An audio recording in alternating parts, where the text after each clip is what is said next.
So, hi guys! Alam ko naman, buong bansa alam kung ano man ang nangyayari ngayon sa buong Pilipinas, 'di ba?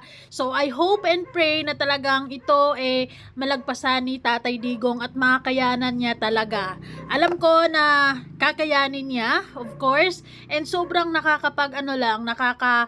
happy lang ng puso na makita ang libo-libong mga taga-suporta ng dating Pangulo. Of course, si Tatay Digong nga na sila ngayon, meron silang tinatawag na solidarity walk. O, 'di ba? Let people speak is real na talaga namang naninindigan ang mga tao para kay Tatay Digong. Makita natin ang suporta ng mga tao. Grabe, kadami.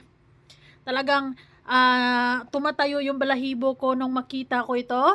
Siyempre, nangyayari ito ngayon sa Davao. So maraming salamat sa mga mamamayang Pilipino na naninindigan para sa kay Tatay Digong. So ayun, since ando na nga talaga siya sa ICC, nasa The Hague, Netherlands na siya, hopefully malagpasan niya itong problema na to, and tayong mga taga-suporta sa kanya, ang magawa natin is hope and pray and support.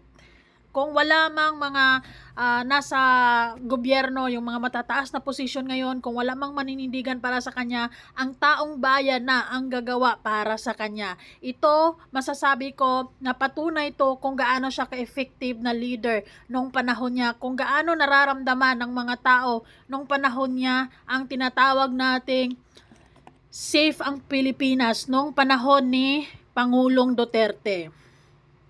Ngayon, oh, grabe, no? Grabe. So, bring home Tatay Digong. Grabe, guys. Grabe yung suporta. Maraming salamat sa lahat ng mga taong nandyan, kahit mainit, pero pinaglalaban.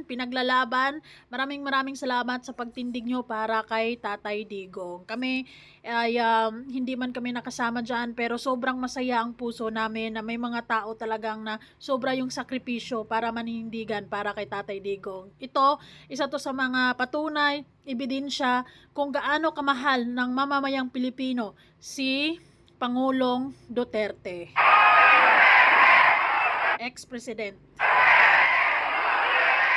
So wala silang ibang sinisigaw kundi Duterte. Well, sa totoo lang, nung panahon talaga ni Tatay Digong, talagang naging kalmado talaga ang mga krimen dito sa Pilipinas. Although ay hindi perpekto ang pagiging